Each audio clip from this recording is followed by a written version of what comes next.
want us to discuss this great subject because I need someone to be helped. You need to help somebody somewhere, and you know very well that we are living in a fast moving world. And this world, indeed, there's so much that we encounter daily. And some of these things we encounter daily, we are not able to fully digest them and give solution instantly. Sometimes it's a challenge at a place of work, maybe in marriage, as you're raising your children as parents, and even in the business world. And many people have sunk deeper into depression because you're trying to make end meet and they're not. You're trying to come up with solution, but sometimes you don't find solution. Maybe because you don't ask the relevant people who can help you. And sometimes, depending on your character, because we have people who don't actually like seeking advice. But let me tell you, in this world, you are not created alone.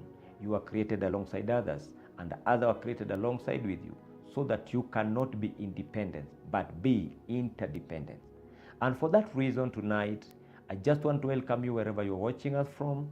You can like this page, share widely, and we are also everywhere. YouTube, we are there. You can follow us on YouTube, Facebook, follow us on Twitter or X. You follow us also on WhatsApp. We are there. We are in all the social media platforms. BDM, that is Blossom Diaspora Media. Like and most welcome. Now, I want us to begin discussing about depression. And I would like you to ask yourself a question. Have you ever wondered why many people are depressed? Have you ever asked yourself why many people are so depressed? What is the source of depression? Why are people not talking about it? It has become a pandemic, but people are still living in ignorance. My dear viewer and my dear listener, nothing happened. Things are made to happen. Your solution cannot just come. You have to be desperate for it. You have to decide that I don't want to continue living the way I'm living. And therefore, I begin by defining what depression is, and we understand that depression in simple terms is a mental disorder that affects the way you act, the way you perceive, the way you relate. Actually, it affects everything around and in your life. It's a mental disorder. Maybe to bring closer to you and to your understanding, when we talk of depression, we talk of deep oppression. Deep oppression. Yeah. It's an oppression that has gone beyond the limits. It affected your health, and mostly it affects your mental health. Sometimes you find people talking on the roadside. They're not on phone calls, but they're just talking. People are throwing their hands everywhere. They don't understand what is happening even in their life. Because when you allow depression to take over, it disorganizes your mental capacity. Your sobriety is taken away. No, you are just there. You are trying to seek solution within. Yeah, it's like a stone is placed on your head. And now you are trying to fumble around on how you can throw this stone down. And sometimes you need a helper. So many people, you find them on the market, they're in business, no profit. They're making loss every day until a time comes and now they're like, oh, I don't have stock anymore. I don't have money. The landlord is here asking for rent. Suppliers have come. They need their money. The bank is here. You had a loan. The bank has come after you. How will you escape all these things?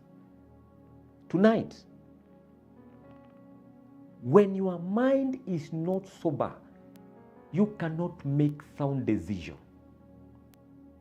When you are not stable in your mind, you are not stable in every other thing that you do. Life is controlled, or life is learned very well by your mind. Everything begins in your mind. Stability begins in your mind. Joy begins in your mind. Happiness begins in your mind. Sadness is all in your mind. In the technical world, or in the world of technology, we can say that our mind is our CPU. Is the control processing unit in your life. Because what you feed your mind with is what your mind gives you back. What you withdraw from your mind is what you fed your mind earlier. So the deposition in your mind determines what you withdraw. Sometimes the happy people, you look at them, and sometimes you wonder, what makes them happy? Is the state of their mind. Is the state of their mind. When their mind is stable, when their mind is focused, they are happy. Because they know very well that if I'm not happy myself, I cannot affect my environment. I cannot make other people happy. When you are sad, the same. Sadness or happiness are contagious. You live in a toxic environment. That environment becomes contagious. Without your knowledge, you will find yourself succumb to a toxic environment. So we have just defined what depression is, and I've broken it down to a simple term: is deep oppression. Now let us look at some of the things that cause oppression in our life. I will begin by saying is pile-ups in your mind. Pile-ups. You have piled a lot in your mind. When we were studying in school, we learned about the Dead Sea. And our good teachers told us that the Dead Sea has inlets without outlet. Inlets without outlet. Now, what happened to this water? This water is not soft, is salty or hard. It's not good to anybody's health. It is full of minerals, full of toxics. The same when you allow pile-ups in your mind. You allow pile-ups. Family issues, business issues, political issues, personal issues, friendship issues. Yeah? You are trying to find solution within your mind, but you cannot. So they pile one after another. A challenge, a challenge, a challenge, a challenge. Let us look at this case study in the family. The spouses sometimes, because we all know that marriage is not a bed of roses, there are thorns that try to poke holes in your marriage. And now maybe I had a wrong perception toward my wife, or maybe she wronged me or I wronged her. And instead of us solving that issue, we just brush it off. Whatever you brush off, you have sent it in your mind. You have stored it actually in your mind. And a day will come, it will be triggered out. And that is the day you will discover that I did not solve the issue.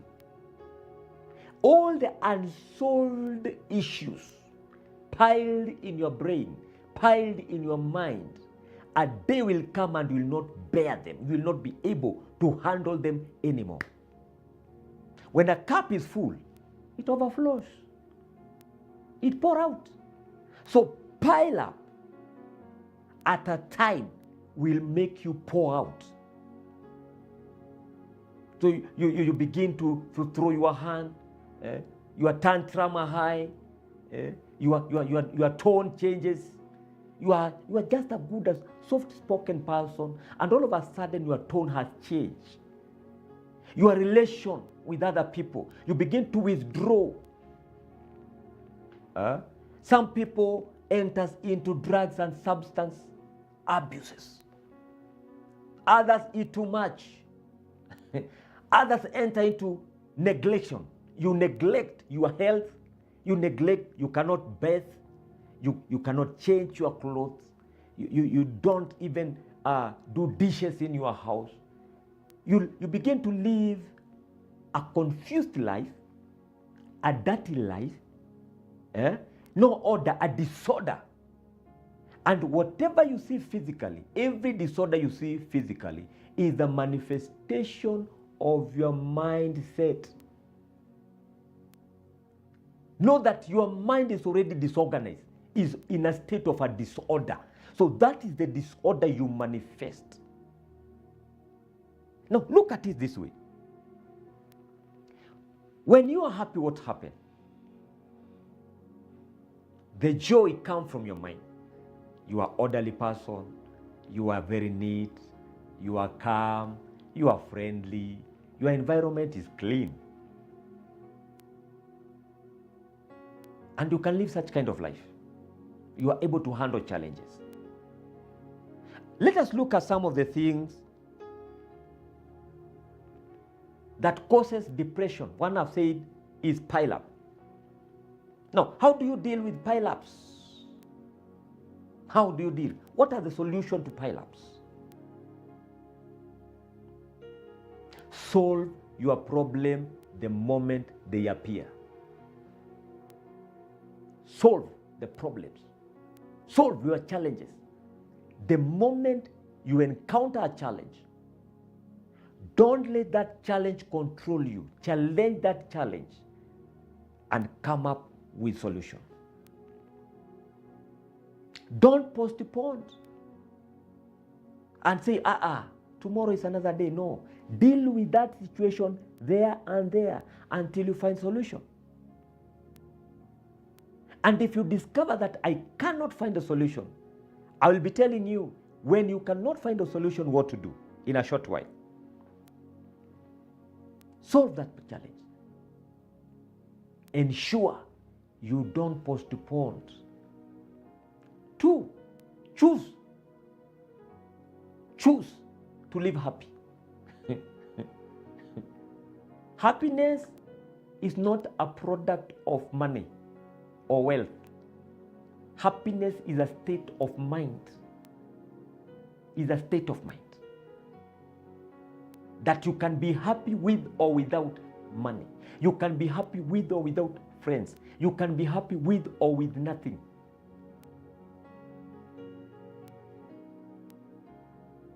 Let nothing dictate your happiness, but dictate your happiness in your mind. Choose to be happy always. Thirdly, identify what brings all these pile-ups. Is it fear that you're fearing to solve a problem? Is it ego? Because sometimes men, we are so egocentric people. Men, that is our nature. And most men, we suffer from depression because of our ego. Our ego tells us that I cannot face a woman and discuss this issue. A woman is too small for me to discuss this issue with. Sit down and think. The opposite is always true. When a lady is in a challenge and met another lady or met even a man, she will talk. And as we always say that a problem shared is a problem half solved. Their challenge immediately after sharing is solved 50%. So they have a foundation where they stand as they struggle to solve the other 50%. But men, don't be deceived by your ego. No wonder many men are dying out of heart attacks. Because you have piled all these things, you have no room to let go. The day you choose to let go, the day healing will take place in your heart. The day you will sober up, and you will realize that the day you sober up, your surrounding will be organized. Number two, what brings depressions in our life is our environment, our surrounding. If you are in a warring place, a place where there is war every now and then, no peace, no solution, no unity, you are always on the run, trying to find peace. You are in a place where you are in a toxic environment, chaos everywhere, abuse. It will affect your mind. So your mental ability will begin to depreciate because of the environment. Instead of your mind being strong, it will weaken day by day. So those are some of the disorders that enter your mind. Environment itself. Sometimes you realize that people who live in slums wanakuwaga tu na kahasira fulani ndani yao. That anger. They can burn anything anyhow, anytime. You walk around the roads here in Kenya, for example, you find the motorists. Na wale watu wanduzi. Motorbike people think that their problem is the other motorist. I have the right. So if a motor knock down a bike, all the motorbikers, they are there. They come. They touch the car. They beat the owner. Because their mindset tells them that this is their problem, of which is not true. The environment you are in matters a lot. If you are a child, you have grown up in a family where chaos erupts every now and then. At a time you will suffer a relationship disorder. You will not be able to relate well with others because you have not learned love and relationship right from your house. So how are you expecting that tomorrow you will relate very well? If your mommy and daddy are fighting every now and then, even the day you will marry, that is what you have built up in your mind, that I must fight my wife, I must be beaten by my husband. Is a disorder in your mind. That's why sometimes you move from slums, you go to a better place, but the slum mentality still pursue you wherever you go. Until that day you will accept to change.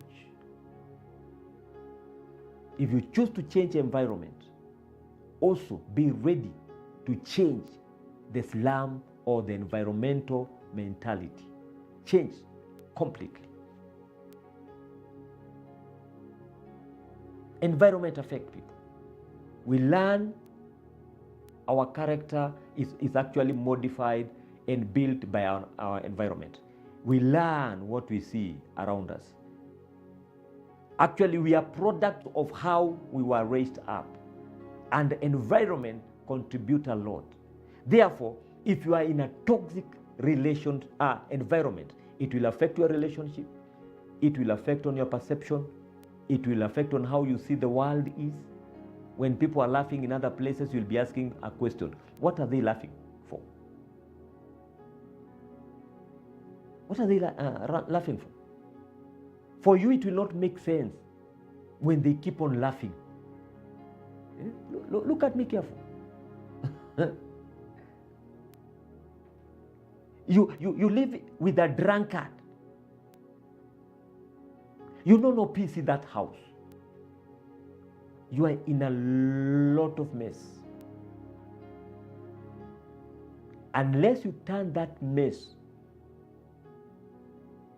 to a message and you speak that message to yourself that I am not this, I am a different person, you will keep on being oppressed. A time it will come and it will run out of hands. Now, the other reasons that brings us to depression is medical issues.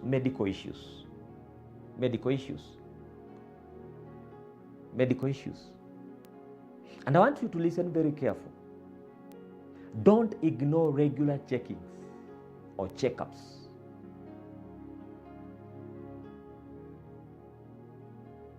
Regular checkups. Check your sugar level. Check your pressure level. Check your health condition. Don't just ignore and say, I'm good.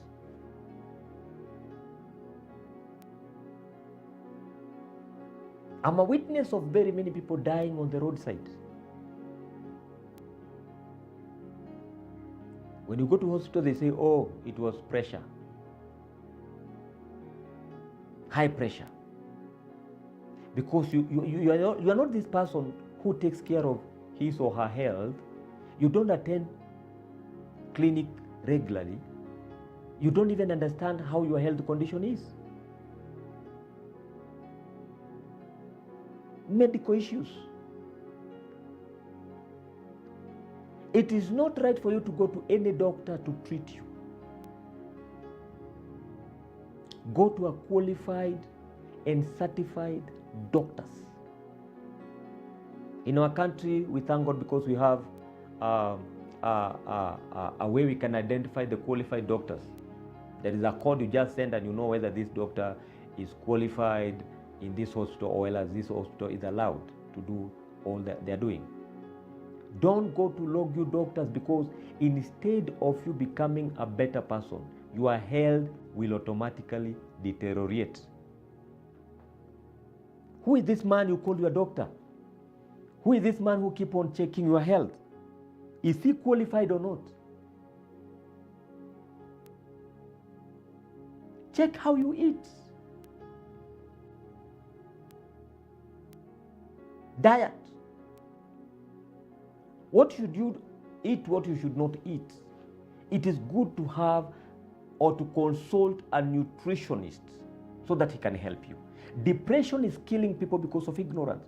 And as I always say, that ignorance is not a defense. Even in the court of law, it's not a defense. Don't ignore good habits. Don't ignore eating well, healthy and balanced. Medical issues. You went to a doctor, they gave you or they prescribed a certain medicine, and instead of you following the instruction carefully, immediately you felt like, I'm well. You stop taking your medicine. That is wrong. And these are the things that cause depression. What happened in your life? You have just left your body in a state that is not good. Why am I saying this? Maliza dose ya daktari, or else tomorrow the same medicine will not work in your life.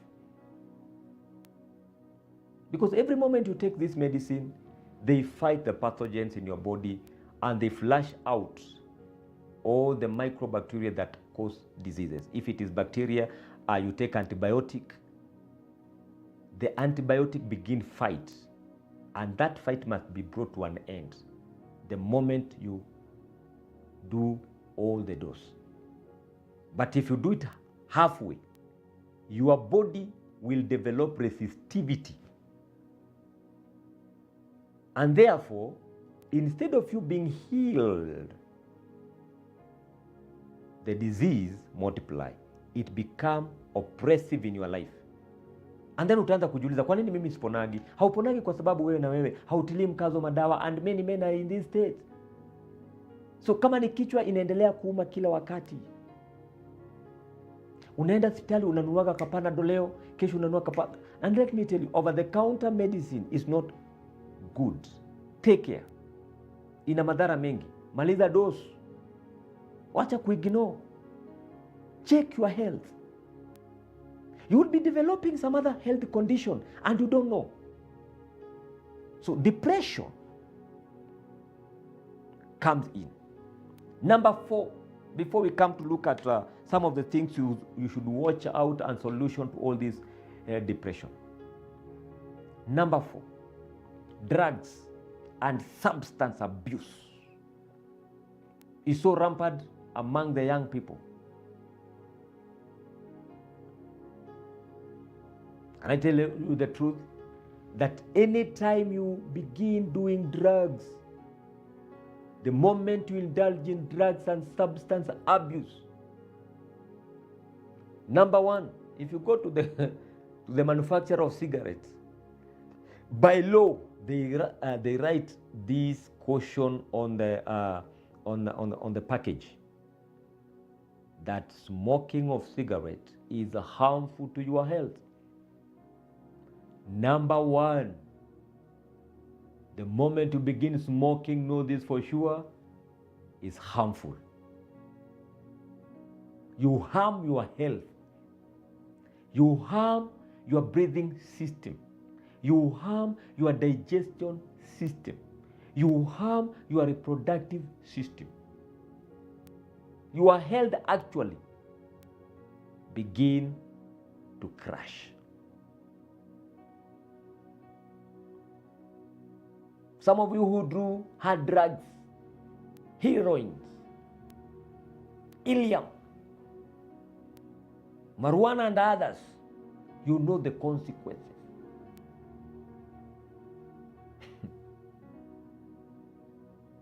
Apart from harming your health, number 2, it brings poverty.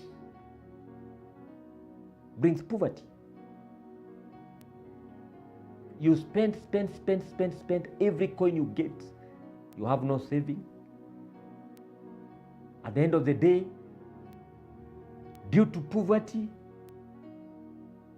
you join bad companies and you begin now to steal from people because you want to steal that mama bogas, you go and sell somewhere so that you can get money and buy drugs. Drugs are very costly, very costly. The moment you begin to steal from other people, what happens? It destroys your social life. You become a suspect in the village, in the neighborhood, and some, because of bad social life, you die or you end up in prison. Mob justice.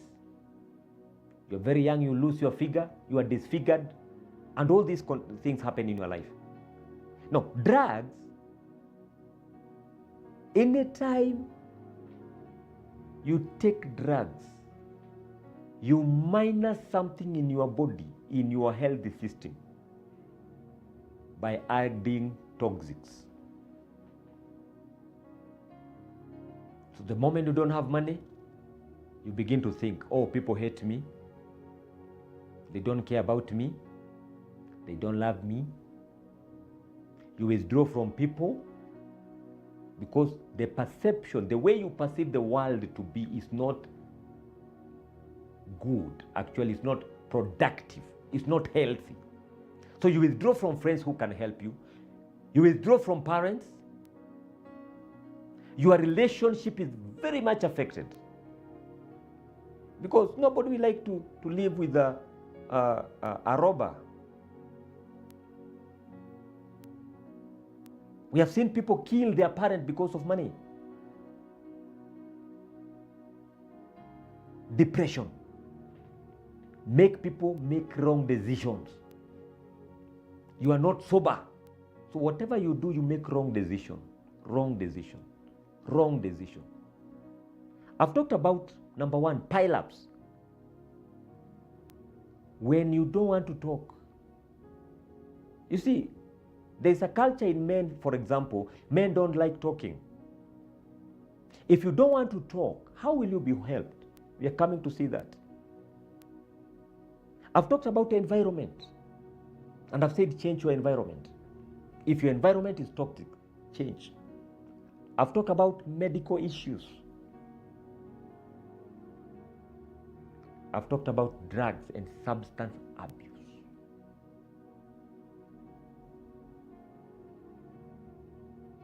There are so many other causes. But allow me not to continue giving you what causes depression, but I want you to check the following. How do you know someone is suffering depression? How do you know someone is suffering depression? This is very key. To everybody, to the parents, you can understand when your children are suffering depression. To an employer, you know when your employees are suffering depression. Business partners, and everywhere. Number one,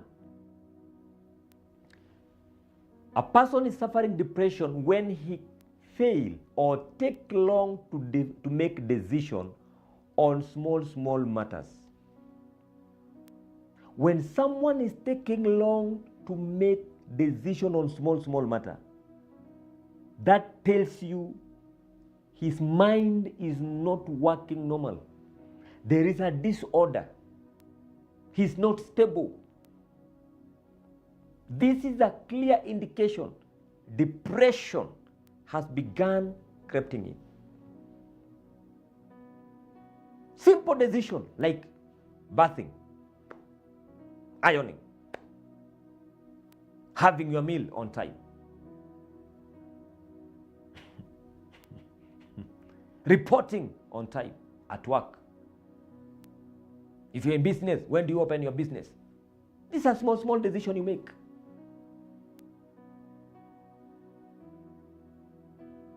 All of a sudden, you are taking long to make decisions, and especially on small issues. Sometimes even going to washroom become a problem and a challenge. So you find a mature man urinating on his clothes, messing up, because your mind is taking too long to digest a small solution.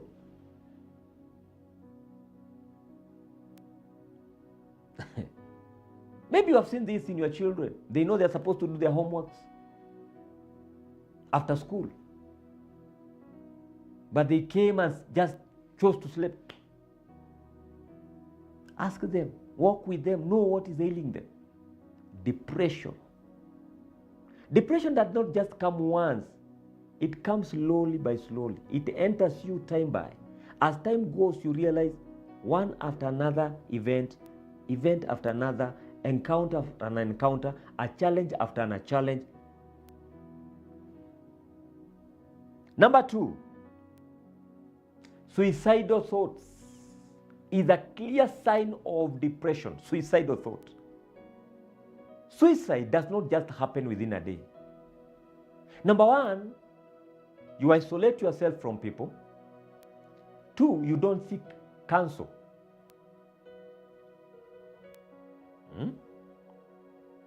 When you begin to isolate yourself from people, when you don't seek counsel, you begin to think of how you can eliminate yourself.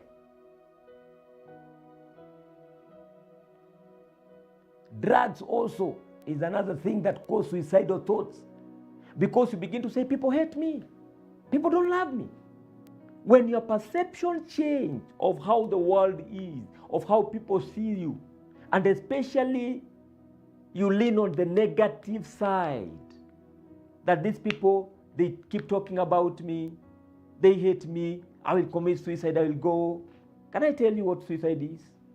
Suicide is a permanent solution to a temporal problem.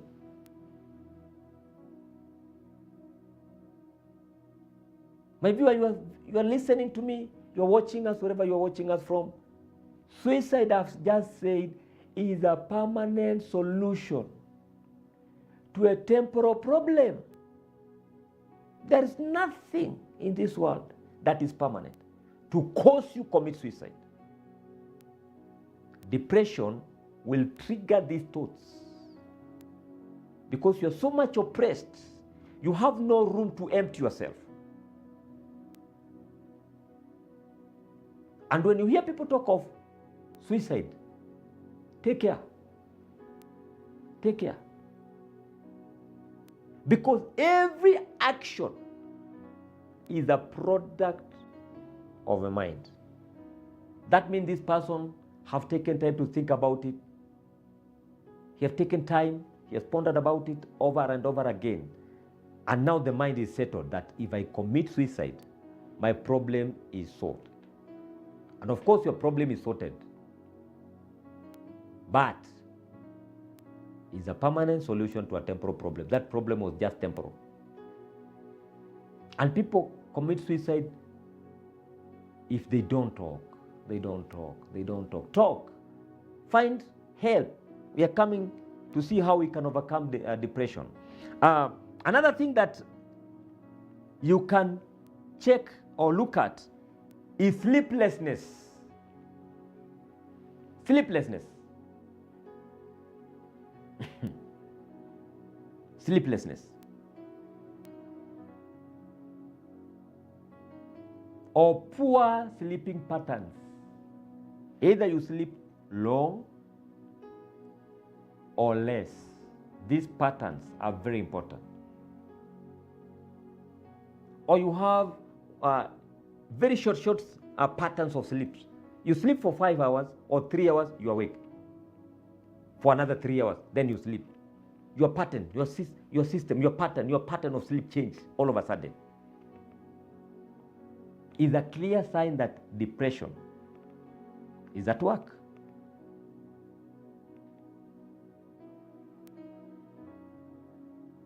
Because a normal human being is supposed to sleep well between 6 to 8 hours, non-stop. You relax.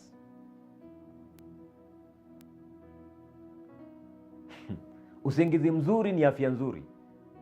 You feel relaxed, you are rejuvenated, you are renewed, your strength is renewed.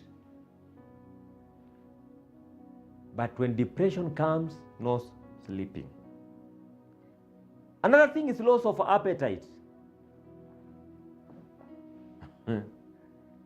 A loss of appetite. Or poor eating habits.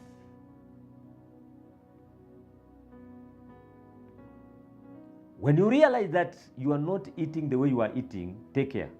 Unless maybe you are fasting or you are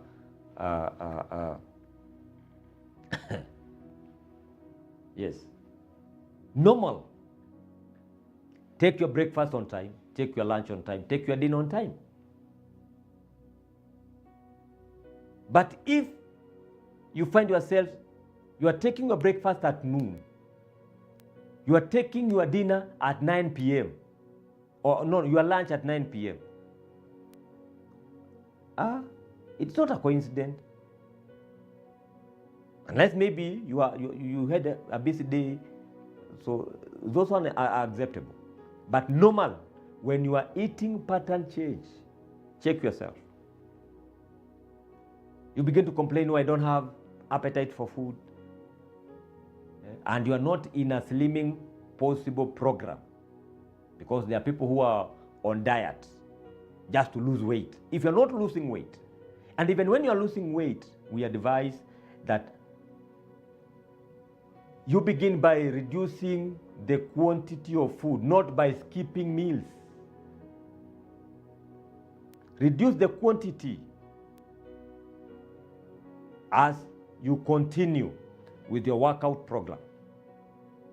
So, loss of appetite, poor eating habits is also a sign that depression is at work. Again, when you lack interest on the things you are interested on, you are not interested maybe on watching movie, you are a fan of football, you are no longer watching football, you withdraw from what you loved. Even spouses, you realize the moment you begin to distance yourself from your partner is also a sign of depression. You are in good term and all of a sudden you are withdrawing. That is another sign. The thing that interested you are no longer interesting. And maybe I talk about the last one for tonight, when you are easily irritated. Kitu kidogo tu kimekukasirisha. Kitu kidogo, minor issues. Unasikia umechafuka. You're so irritated. Until sometimes you ask yourself, what's happening with my life?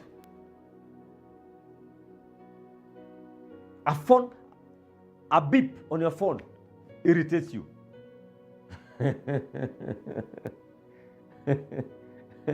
You don't want to talk, you don't want social life. You just want to be yourself, to be alone. That loneliness is a clear indication that you have withdrawn yourself from people. Something is not right. You are a very social person, you're a very social guy.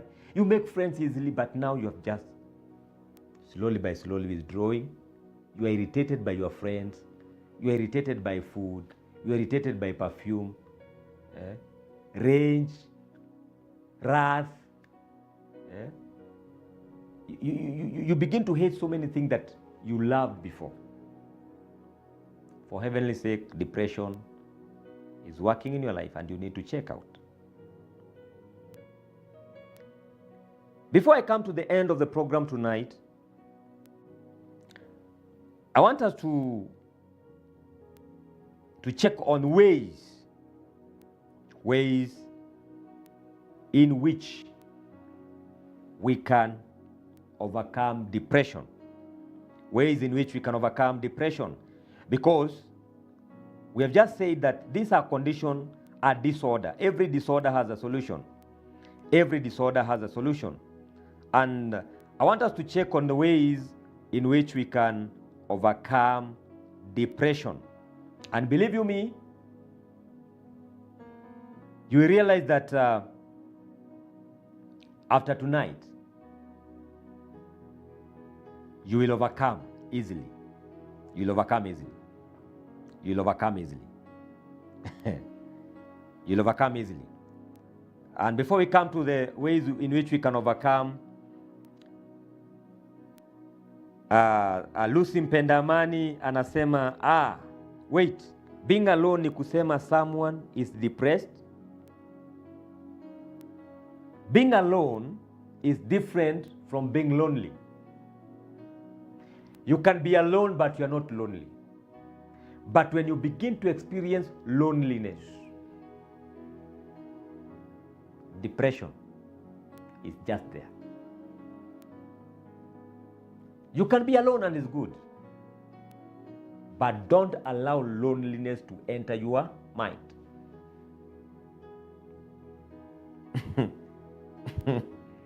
Thank you so much for that question. Yeah, many people sometimes don't understand being lonely is also healthy. It's not healthy. Being alone sometimes is very healthy. You can be alone. You need your time to perfect yourself. You need your time for meditation. You need your time to read. You need your time to pray if you're a believer. And you need your time to organize yourself. But the moment loneliness comes, take care. Take care. Take care. I'm just sampling some of the comments and questions because it's good I do that. It's good I do that. It's good I do that. And thank you so much, our viewers. Thank you for following. And thank you for your comments. God bless you. Another one. Acha nione ni nani huyu. Pia ako hapa na Acha nione mwingine anasema nini.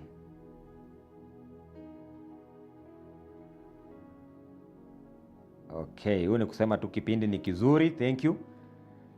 Na wengine wengi sitasoma kwa sasa, lakini nataka tuingie katika sehemu ya mwisho. Let us look at how you can overcome depression. How you can overcome depression.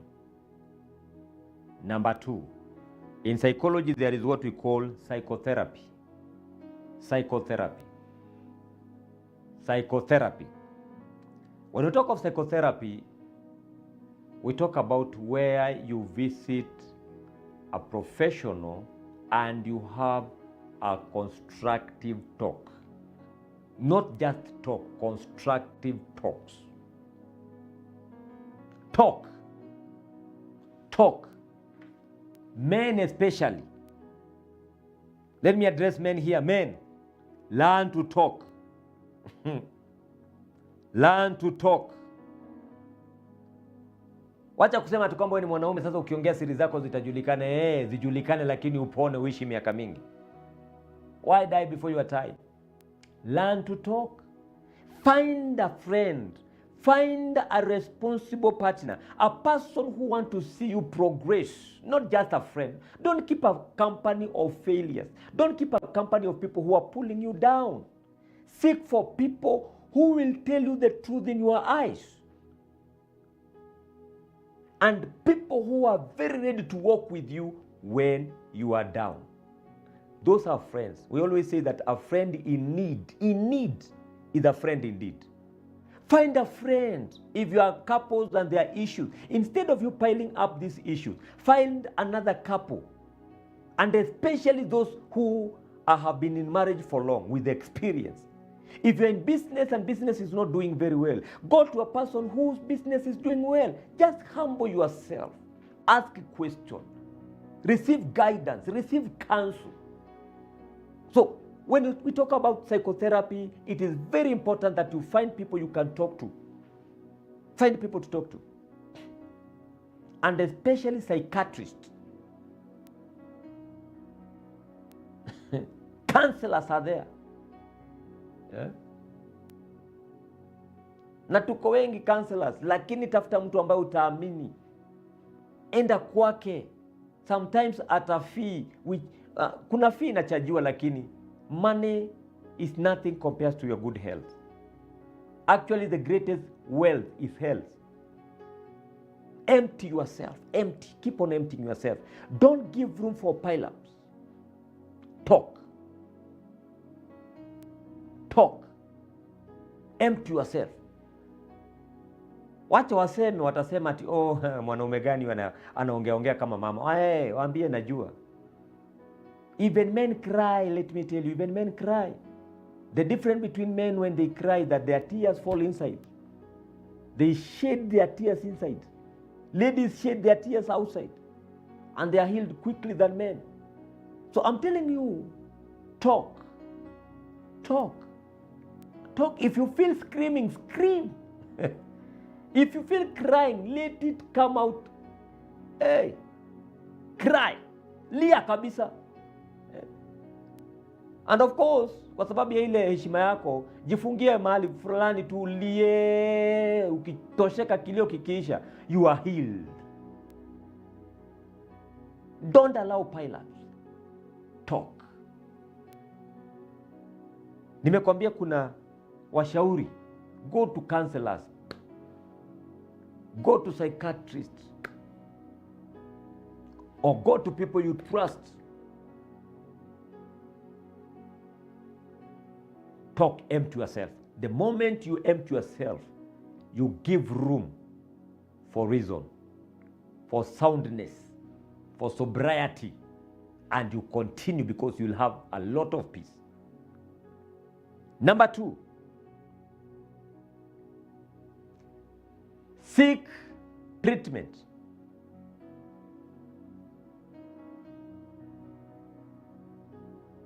This is what we call medical help.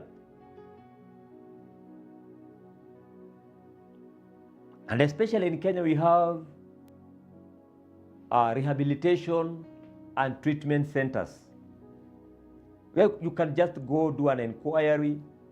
Of course, they will examine you and tell you what to do. If they will take you in for 1 or 2 months or 3 months or 6 months, comply. So seek help, treatment, be treated.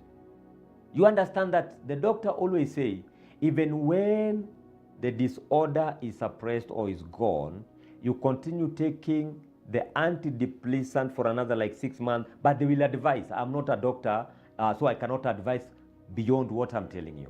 So go to a doctor, let them examine you, they will give you antidepressant.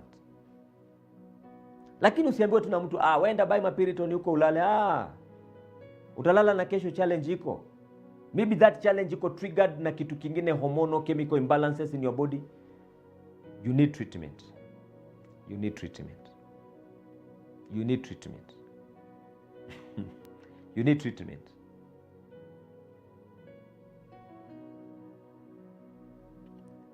The third thing and the last thing I will talk about, how you overcome, or maybe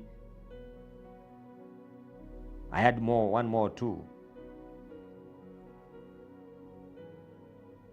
Exercise. Exercise is a therapy on its own. When you begin to jog, when you do several aerobics, you have your skipping rope, you skip. Some weights you lift. Just simple weight, lift them. Jog, walk. Walk.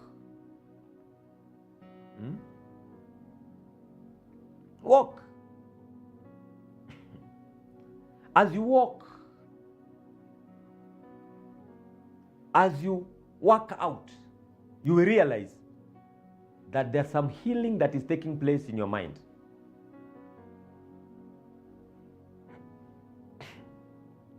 The other way that you can overcome therapy is actually when you find a place you go and relax. Holiday, vacations. Vacations are very good. After several months in your place of work, find a place. Go far from home. Around the beach, in good gardens, in forests, around water bodies.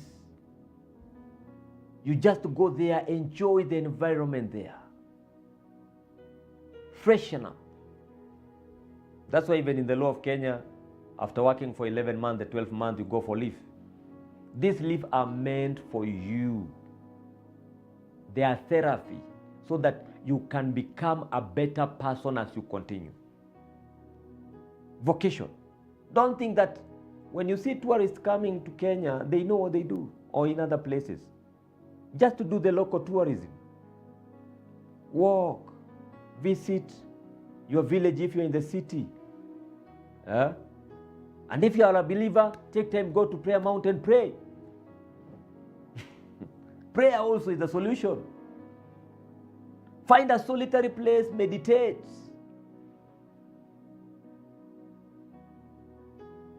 So vacations are good. Take time, visit a place.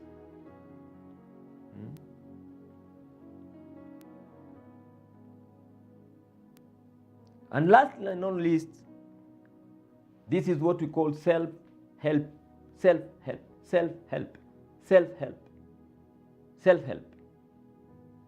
Why am I not the way I was yesterday?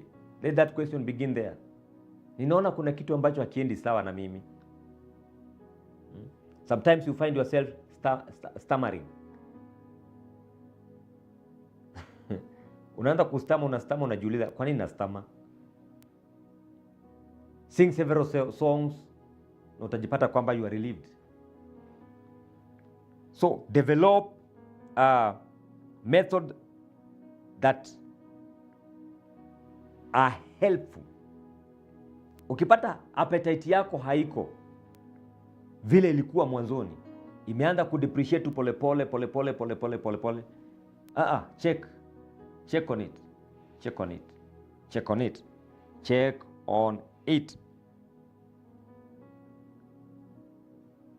If it's about the environment, change the environment, change the friends, because sometimes friends also will make you do things that will bring depression in your life. Kama ni marafiki wanakupeleka kwa madawa ama hali zingine ambazo si nzuri, kindly change your friends. Change your friends. Change your friends. Change your friends.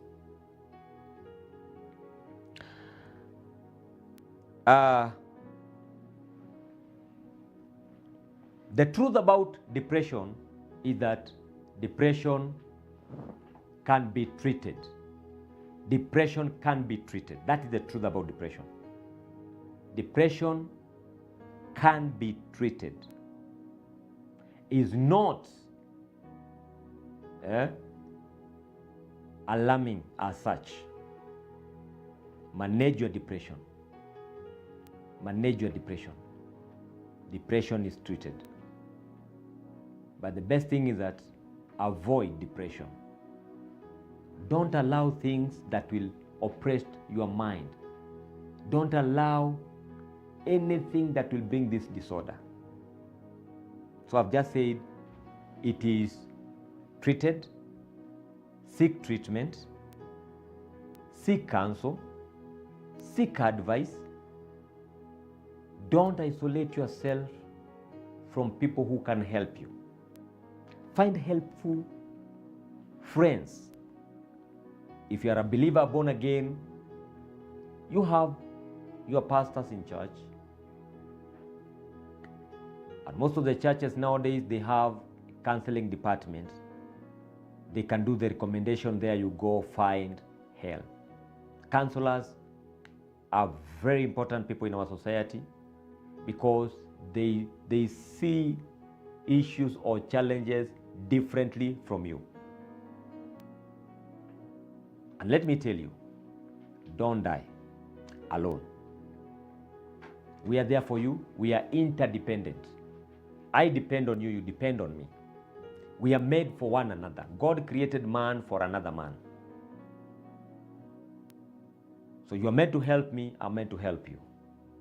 Don't die alone. And let us unite to overcome depression. Men, women, youth, and children. Let us, all of us, come together. Fight this monster in our society today. It is actually a killer disease. When you don't seek help, you die. You die. Insanity comes in. But the good thing is there is always a solution. And the solution is seek help from men and women who are graced for that, and your life will never be the same again. So, tonight, let me see a few comments and then we come to the closure. We come to the closure of this program tonight. Remember, this is Blossom Diaspora Media TV, where tunasemaga we are testifying to the good news of God's grace. Hata Mungu hapendi maisha yako yaharibike. Mungu hapendi maisha yako yaharibike. Our God is a loving God, is a loving Father. Na angependa kuona kwamba pia nawe uko na maisha mazuri, uko na maisha ambaye yamenawiri, na uko na maisha ambaye kweli yanafaa. Maisha ya kufana, maisha ya kufana, maisha ya kufana. So,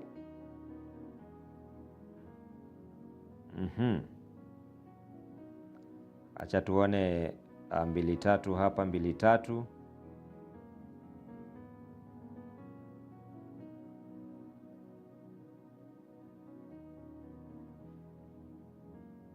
Tujanjaruke. Tujanjaruke. Tusikubali kufa. Usikubali kufa. Okay.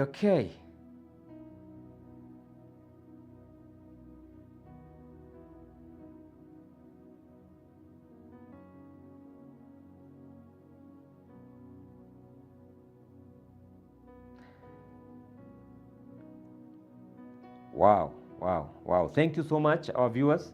Once again nasema asanteni sana kwa sababu ya kuambatana pamoja nasi. You are very important people to us. Keep on following, keep on sharing and avoid depression wherever you are. Acha tuhubiri injili ya depression mpaka ingie kwa watu. We are there to help by the grace of God. We are there to help and walk with you. So bila mambo mengi, enjoy yourself, have a wonderful night. This is Blossom Diaspora Media TV, mahali ambapo ukiingia kuna vipindi vingi vya kukubariki na kukusaidia, na you will find yourself growing spiritually and physically, and that's why we are saying let us handle and tackle this monster called depression in our family before it is too late. Have yourself a wonderful night. Shalom, good night. We love you and we wish you all the best in Jesus' name. Good night. Blossom Diaspora